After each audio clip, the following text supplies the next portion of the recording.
বৃহস্পতিবার সন্ধ্যা থেকে শুক্রবার শুরু হয়ে যায়। শুক্রবার বা জুমার দিন, এই দিন সম্পর্কে কোরআন এবং হাদিস থেকে ঘেঁটে আমরা 14টা আমলের কথা একটা লম্বা বড় ভিডিওতে বলেছি। আজকে সেখান থেকে আমি সংক্ষেপ করে এই 14টার মধ্যে আবার অতি গুরুত্বপূর্ণ 5টা আমলের কথা বলবো ইনশাআল্লাহ। নাম্বার 1, সবচেয়ে বেশি যেটা করতে হবে পরিমাণে, জুমার দিন জুমার রাত বৃহস্পতিবার সন্ধ্যা থেকে নিয়ে শুক্রবার সন্ধ্যার আগ পর্যন্ত পরিমাণে সবচাইতে বেশি করতে হবে যে আমলটা, সেটা হলো দুরূদ শরীফের আমল। নবী করিম সাল্লাল্লাহু আলাইহি ওয়াসাল্লাম বলেছেন, আকসিরু আলাইয়া মিনাস সালাতি মিন ইয়াউমিল জুমআতি ওয়া লাইলাতিল জুমআহ, তোমরা জুমার দিন এবং জুমার রাতে আমার প্রতি বেশি বেশি দুরূদ পাঠ করবে, দুরূদ প্রেরণ করবে। ফাইন্না সালাতাকুম মা'রুদাতুন আলাই, কারণ তোমরা যে দুরূদ পাঠ করো এটা আমার কাছে পেশ করেন আল্লাহর ফেরেশতারা, এবং রীতিমতো নামধাম সহকারে আল্লাহর একদল ফেরেশতা নিয়োজিত আছে। তারা বলেন, আল্লাহ, হে আল্লাহ রসুল, আপনার অমুক উম্মত, অমুক অনুসারী, আল্লাহর অমুক বান্দা পৃথিবীর অমুক প্রান্ত থেকে, অমুক দেশ থেকে, অমুকের সন্তান, সে আপনার প্রতি দুরূদ পেশ করেছে জুমার দিনে, জুমার রাতে বা অন্য সময়ে। এটা নবী করিম সাল্লাল্লাহু আলাইহি ওয়াসাল্লামের কাছে রিপোর্ট দেওয়া হয় আল্লাহর নিযুক্ত ফেরেশতাদের মাধ্যমে। এই জন্য শুক্রবার দিন এবং রাত, অর্থাৎ বৃহস্পতিবার সন্ধ্যা থেকে নিয়ে শুক্রবার সন্ধ্যা পর্যন্ত এই 24 ঘন্টার মধ্যে নবী করিম সাল্লাল্লাহু আলাইহি ওয়াসাল্লামের ভাষ্য খেয়াল করেন, আকসিরু আলাই।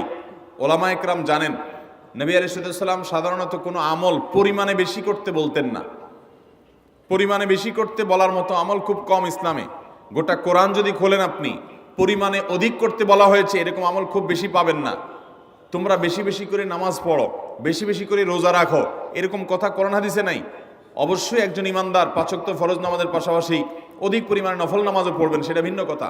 কিন্তু কোরআনে বেশি পরিমাণে আল্লাহর জিকির করার কথা বলা হয়েছে। আর নবী করিম সাল্লাল্লাহু আলাইহি ওয়াসাল্লাম বৃহস্পতিবার সন্ধ্যা শুরু হলে শুক্রবার সন্ধ্যার আগ পর্যন্ত বেশি পরিমাণে করতে বলেছেন যে কাজটা, সেটা হলো দুরূদ শরীফের আমল। দুরূদের এই আমলটা, এটা করার জন্য আল্লাহ তাআলা এমন সহজ করে দিয়েছেন যে ওযুর প্রয়োজন নাই। আপনার ওযু নাই, তারপর আপনি দুরূদ পাঠ করতে পারবেন। এবং আপনি এই বড় দুরূদ পড়ার মতো সময় নাই, তো আপনি একেবারে সবচেয়ে সংক্ষিপ্ত দুরূদ পড়েন সাল্লাল্লাহু আলাইহি ওয়াসাল্লাম, তাতেও দুরূদ পাঠের সওয়াব পাবেন। আমলটা করবো তো ইনশাআল্লাহ। নাম্বার 1। নাম্বার 2, জুমার দিন উপলক্ষে অন্য যে কোনো দিনের চাইতে জুমার দিন অর্থাৎ শুক্রবারের ফজর নামাজ পুরুষরা মসজিদে জামাতের সাথে পড়বেন। জামাতের সাথে পড়ার নিয়ত করবেন পাক্কা, কারণ অন্য যে কোনো দিনের ফজর নামাজ না, শুধুমাত্র যত নামাজ আছে, নবী করিম সাল্লাল্লাহু আলাইহি ওয়াসাল্লাম বলেছেন, আফদালুস সালাওয়াতে ইনদাল্লাহ, আল্লাহর কাছে দুনিয়ার সব নামাজের মধ্যে 5 ওয়াক্ত সাধারণ নামাজগুলোর মধ্যে সবচেয়ে উত্তম নামাজ হলো সলাতুল ফজরে মাআল জামাআতে ইয়াউমাল জুমআহ, জুমার দিন ফজরের নামাজ জামাতের সাথে আদায় করা হলো যত নামাজ আছে এর মধ্যে সবচেয়ে শ্রেষ্ঠ নামাজ। ভাইরা আমার, প্রত্যেক বৃহস্পতিবার আসলে সন্ধ্যার সময় প্রতিজ্ঞা করব, সপ্তাহের অন্য দিন যদি আমার ত্রুটি বিচ্যুতি হয়ও আমি সেটাকে কারেকশন করার চেষ্টা করব, কিন্তু শুক্রবার ফজরটা পুরুষ হিসাবে আমি জামাতের সাথে পড়বই পড়বো। তার জন্য রাতে আগে আগে শোবো, ডাবল ট্রিপল অ্যালার্ম দিয়ে শোবো, অন্য নামাজি বন্ধুকে বলবো ফোন দিয়ে ডেকে দিবি, একে অন্যের সহযোগিতা করব, কিন্তু ফজরের নামাজ জুমার দিন ছাড়বো না ইনশাআল্লাহ। 3 নম্বর আমল হলো সূরা কাহাফ পড়বো। যারা কোরআন পড়তে পারেন না তারা শুনবেন, আর যারা পড়তে পারেন তারা নিজে পড়বেন। সূরা কাহাফ যদি জুমার দিন কেউ পড়ে, নবী করিম সাল্লাল্লাহু আলাইহি ওয়াসাল্লাম বলেছেন এই সূরাটা তার জন্য নূর হবে, নূর, আলো আল্লাহর তরফ থেকে। কিয়ামতের ময়দানে ভয়াবহ গুটগুটে অন্ধকার হবে। কিয়ামতের একটা ভয়াবহ শাস্তি হলো অন্ধকারের শাস্তি। ভাইরা আমার, অন্ধকারের শাস্তি মানে এমন ভয়াবহ অন্ধকার হবে যে দুনিয়ার অন্ধকারের সাথে কোনো তুলনাযোগ্য নয়। সেই ভয়াবহ অন্ধকারে কিছু আমল আছে যে আমলগুলো মানুষের ওই অন্ধকারের মধ্যে আলোর কাজ দিবে। এর মধ্যে একটা হলো এই সূরা কাহাফ। অন্য অনেক উলামা ইকরাম বলেছেন এর ব্যাখ্যা হলো সূরা কাহাফ যদি কেউ এক বৃহস্পতিবারে পড়ে, পরের বৃহস্পতিবার পর্যন্ত, এক শুক্রবারে যদি পড়ে, পরের শুক্রবার আগ পর্যন্ত পুরো সপ্তাহব্যাপী তার ভিতরে নূর, ঈমানের নূর, তাকওয়ার নূর, ইলমের নূর, আমলের নূর, ভালো মানুষ হওয়ার নূর তার ভিতরে আল্লাহ তাআলা সৃষ্টি করে দিবেন। তো নবী সাল্লাল্লাহু আলাইহি ওয়াসাল্লাম বলেছেন সূরা কাহাফের প্রথম 10 আয়াত যদি কেউ মুখস্থ করে, তো এই ব্যক্তিকে আল্লাহ রাব্বুল আলামিন এবং যদি তেলাওয়াত করে, এই ব্যক্তিকে আমলের মাধ্যমে দাজ্জালের ফিতনা থেকে আল্লাহ বাঁচিয়ে রাখবেন। অতএব জুমার দিন প্রত্যেক শুক্রবারে সূরা কাহাফ পড়ব তো ইনশাআল্লাহ। 4 নম্বর আমল হলো, দুনিয়াতে যত ফজিলতপূর্ণ আমল আছে এর মধ্যে সবচেয়ে বেশি ফজিলতপূর্ণ আমল এটা। খুব সহজ আমলটা, খুব সহজ। প্রত্যেক শুক্রবার আমরা এটা করতে পারি। জুমার দিন আগে ঘুম থেকে উঠে উত্তম রূপে গোসল করে মসজিদে আগে আগে গিয়ে পায়ে হেঁটে গিয়ে সামনে ইমাম সাহেবের কাছাকাছি গিয়ে বসা, অনর্থক কথা কাজ না করা, তেলাওয়াত জিকির আজকারে মশগুল থেকে নামাজটা পড়ে বের হয়ে আসা, এই কাজ। এই কয়েকটা কাজ যদি করে তাহলে কাজ কয়টা হলো? আগে আগে ঘুম থেকে উঠা, ওই যে ফজর নামাজ জামাতের সাথে পড়া ইত্যাদি, গোসল করা উত্তম রূপে, আর পায়ে হেঁটে মসজিদে যাওয়া, বাহনে না চড়া। 4 নম্বর হলো ইমামের কাছাকাছি গিয়ে বসা, কোনো অনর্থক কাজ না করা।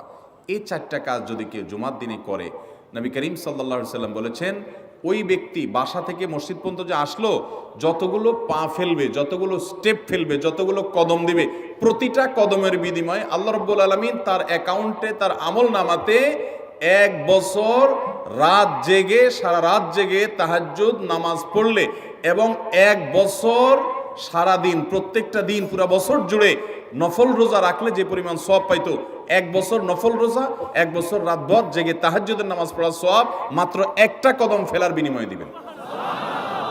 চেষ্টা করব না ইনশাআল্লাহ। 5 নম্বর এবং সর্বশেষ আমল হলো, জুমার দিনে একটা সময় আছে দোয়া কবুল হয়। দোয়া কবুলের যে সময়গুলো আছে এর ভিতরে অত্যন্ত ইম্পর্টেন্ট একটা সময় হলো জুমার দিন। শুক্রবারের একটা সময় সম্পর্কে নবী সাল্লাল্লাহু আলাইহি ওয়াসাল্লাম বলেছেন যে একটা সময় আছে শুক্রবারের, এই সময়ে বান্দা কোনো দোয়া করলে আল্লাহ তাআলা ফিরিয়ে দেন না, কবুল করেন। কিন্তু সময়টা যে ঠিক কখন, এটা হাদিসে নবী সাল্লাল্লাহু আলাইহি ওয়াসাল্লাম বলেন নাই, যাতে করে হয়তো আমরা সারা দিনেরই কম বেশি দোয়ার চেষ্টা করি। এই বিষয়ে মুহাদ্দিসগণ, হাদিস বিশ্লেষকগণ, পণ্ডিত ওলামায়ে কেরামগণ হাদিসের বিভিন্ন আকার ইঙ্গিতকে গবেষণা করে, অ্যানালাইসিস করে এক একজন এক এক সময়ের কথা বলেছেন। তবে বেশিরভাগ ইমাম, বেশিরভাগ পণ্ডিত ওলামায়ে কেরাম, বেশিরভাগ আপনার ইসলামিক স্কলারগণের বক্তব্য হলো যে এই সময়টা হলো জুমার দিনের শেষ প্রহর, আসরের পর থেকে নিয়ে সূর্য ওঠার আগ পর্যন্ত এই সময়টা। আমাদের আল্লাহর দিকে মনোনিবেশ করতে হবে দোয়ার জন্য বেশি বেশি। তাহলে শুক্রবারে 5 নম্বর আমল হলো বেশি বেশি কি করবো ইনশাআল্লাহ? দোয়া। বেশি বেশি দোয়া করবেন, উঠতে বসতে চলতে ফিরতে। বিশেষভাবে সূর্য ডুবার আগের যে সময়টা শুক্রবার, অর্থাৎ দিনের শেষ সময়টা, বিশেষভাবে আল্লাহ তাআলার কাছে দোয়া করব। ঠিক আছে তো ইনশাআল্লাহ? কয়টা আমল বললাম? আমল করবো তো ইনশাআল্লাহ? মনে থাকবো তো ইনশাআল্লাহ? আমরা প্রয়োজনে বাসায় গিয়ে একটা কাগজে নোট করে ফেলবো, লিখে ফেলবো, লিখে এরপরে ওয়ালে টাঙ্গাই দিবেন বাসায় যে জুমার দিন এই 5 কাজ আমি ছাড়বো না। আপনি যদি মনেও না থাকে, আপনার যদি ভুলেও যান, আপনি এই কাগজ আপনাকে মনে করাবে ইনশাআল্লাহ। বাসায় ফ্যামিলির লোকদের সাথে শেয়ার করবেন, জুমার দিন হুজুর বলেছেন, আমি একটু আমার মন থেকে বলিনি, এগুলো সব কোরআন হাদিসের কথা বলেছি আপনাদেরকে। কোরআন হাদিসের আলোকে 5টা আমলের কথা বলেছেন, বিশেষভাবে জুমার দিন আমি 5টা আমল করবই করব। ভাইরা আমার, প্রত্যেক জুমার দিন যদি আপনি একটু ইমানের রিচার্জ করেন, ইনশাআল্লাহ সারা সপ্তাহ আপনার জন্য সেটা উপকারে আসবে। চেষ্টা করবো তো ইনশাআল্লাহ? আল্লাহ তাআলা এই আমলগুলো আমাকে, আপনাকে, আমাদের সবাইকে করার তৌফিক দান করুন।